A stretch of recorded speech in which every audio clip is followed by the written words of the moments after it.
चलिए, तो अब अपन जानते हैं कि बुक्स में एंट्री कैसे होती है। तो यहाँ पे एक एग्जांपल है, रोहित है, उसने बिज़नेस में कैपिटल लगाई 5 लाख।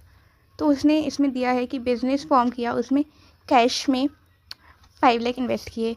तो अपने माइंड में कैसा आएगा कि उसके पास ठीक है, एक कैश का बॉक्स होगा या कॉलम होगा जिसमें 5 लाख की एंट्री होगी, एक कैपिटल का होगा जिसमें 5 लाख की एंट्री होगी, ठीक है। फिर उसने नेक्स्ट डे क्या किया, अपना SBI में एक अकाउंट ओपन कर लिया 4,80,000 का। मतलब उसने जो पैसे हैं वो कैश के बॉक्स से निकाल के बैंक में जाके जमा कर दिए। तो कैश में से 4,80,000 कम हो जाएंगे और बैंक का 4,80,000 दिखने लगेगा, ठीक है। और कैपिटल अपनी उतनी ही है, अभी कैपिटल में कोई चेंज नहीं हुआ है। तो अब अपने पास कैश 20,000 का बच जाएगा, बैंक में अपने पास 4,80,000 का अमाउंट बचेगा और कैपिटल अपने पास 5 लाख की है।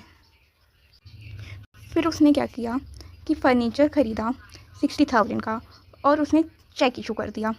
तो अब इसके बाद क्या हो गया, देखिए, आपने चेक इशू किया, मतलब जो आपने बैंक में 4,80,000 जमा किए थे उसमें से आपने 60,000 का चेक इशू किया, तो बैंक में से 60,000 माइनस हो गए, ठीक है। और आपके पास एक फ़र्नीचर आ गया 60,000 का, वो आपकी बुक में दिखने लगा कि ये 60,000 का अपने पास फ़र्नीचर है।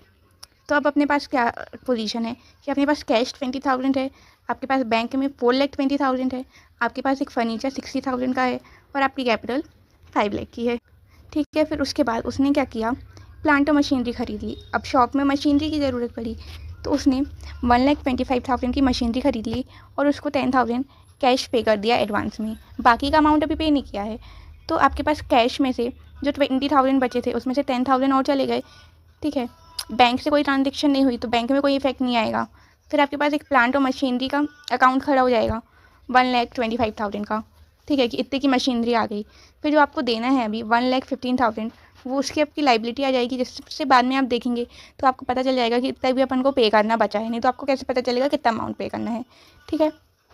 तो ये आपकी एक ट्रांजेक्शन हो गई। तो इसके बाद अपन को, जब इस ट्रांजेक्शन के बाद अपन कभी भी अपनी बुक्स चेक करेंगे तो आपको क्या पता चलेगा कि आपके पास कैश 10,000 है, आपके पास बैंक में 4,20,000 है, आपके पास एक फ़र्नीचर है जो 60,000 का है, आपके पास एक प्लांट और मशीनरी है जो 1,25,000 की है। आपको एक जगह पैसे देने हैं, आप वहाँ पे लाइबल टू पे हैं, आपकी लाइबिलिटी है 1,15,000 की और आपकी कैपिटल है 5 लाख की। तो ये आप जब भी देखेंगे तो आप ये एनालाइज कर पाएंगे काफ़ी अच्छे से।